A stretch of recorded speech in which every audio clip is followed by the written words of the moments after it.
Здрасти, госпо. И се надяваме да видим хипопотами. Здрасти, госпо. Ти какво правиш тук? Минали бяхме в междучасие му. Тъпа ли си? Сляпа ли си? Да. Не беше ли навън? Ти бях. Добре, айде да започвам час. Мале, тая Лилия Начкова. Абе, да не е тъпа. Човек! What the fuck? Какво говорите за мен, бе? Да сте тъпи. Айде започваме час. Госпо? Да, Лили. Може да отида до туалетна. Да, отивай. Благодаря, госпожо.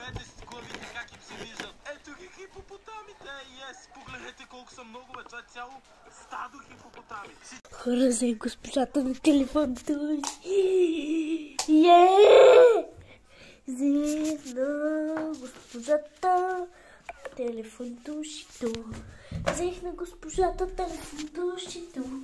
Взех на госпожата телефона. Взех на госпожата телефона. Знаете ли, хора, че взех госпожата на телефона, за да мога да отида до туалетна. Мале. Аре, чао. Сега се връщам в час. Казаха, че трябва да си го така хубаво в устата да си го разнесете. Спирам камерата, тръгвам си от тук. Здравейте, господин. Време и за буква Т. Традиционен африкански пазар. Всички сте в междучасие. Добре, госпо. Чайте само да напиша първата задача. Ти първа задача ли си? Госпо, нали бях до туалетната? Тъпа ли сте? Тъпа ли сте?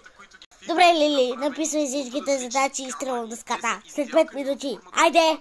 Госпо, добре, не ме заплашвате ме. Има животни и те са 100% автентични африкански. А ето това е някаква супер интересна отварачка, направена от някакъв рог. Не знам на какво е това рога, погледнете го. Лили, махай дъвката! Това дъвка, бе, госпожо. Дъвка! Тук където ти е! Това дъвка, бе, госпожо! Тъпа ли сте?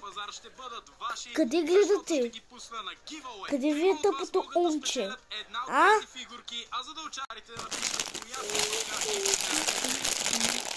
Искаш ли? Не, благодаря.